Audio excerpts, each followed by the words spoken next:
ಇನ್ನು ಪ್ರಜ್ವಲ್ ವಿಡಿಯೋ ಬಿಡುಗಡೆ ಮಾಡಿ ಬರ್ತೀನಿ ಅಂತ ಹೇಳಿದ್ದಾರೆ. ಆದರೆ ಮೊದಲೇ ಈ ಕೆಲಸ ಮಾಡಿ ಈ ಬಗ್ಗೆ ಹೇಳಬೇಕಾಗಿತ್ತು.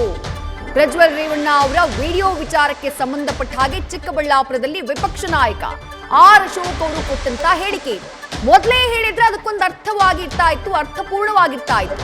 ಈಗಲಾದ್ರೂ ಹೇಳಿದ್ದಾರಲ್ಲ, ಬಂದು ತನಿಖೆಗೆ ಸಹಕರಿಸಲಿ. ಕಾಂಗ್ರೆಸ್ ಒಕ್ಕಲಿಗರನ್ನ ಮುಗಿಸುವಂತಹ ಷಡ್ಯಂತ್ರ ಮಾಡಿದೆ. ಪ್ರಜ್ವಲ್ ತಪ್ಪು ಮಾಡಿದ್ರೆ ಶಿಕ್ಷೆ ಆಗ್ಲಿ ಅಂತ ಆರ್ ಅಶೋಕ್ ಹೇಳಿದ್ದಾರೆ. ಈಗ ಲೇಟ್ ಆಗಾದರೂ ಅವರು ಒಪ್ಕೊಂಡಿದ್ದಾರೆ. ಕಾನೂನು ಮುಂದೆ ಯಾರು ದೊಡ್ಡವರಲ್ಲ. ಕಾನೂನು ಪ್ರಕಾರ ಏನು ದಾರಿಗಳಿದೆ ಅದು ಹುಡುಕ್ಬೇಕೇ ಹೊರತು ತಪ್ಪಿಸ್ಕೊಂಡು ಹೋಗೋದು ದಾರಿ ಅಲ್ಲ. ಇದರಿಂದ ದೊಡ್ಡ ಷಡ್ಯಂತ್ರ ಇದೆ ಅಂತ ಅದು ಇಡೀ ಪ್ರಪಂಚಕ್ಕೆ ಗೊತ್ತು. ಕಾಂಗ್ರೆಸ್ ಅವರು ಷಡ್ಯಂತ್ರ ಮಾಡಿರೋದು. ಆದರೆ ಕಾನೂನು ಅಡಿಯಲ್ಲಿ ಕೆಲಸ ಮಾಡಬೇಕು.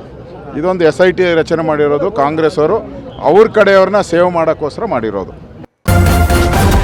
ನ್ಯೂಸ್ ಫಸ್ಟ್ ನಿರ್ಭೀತಿಯಿಂದ ನಿಮ್ಮ ಪರವಾಗಿ.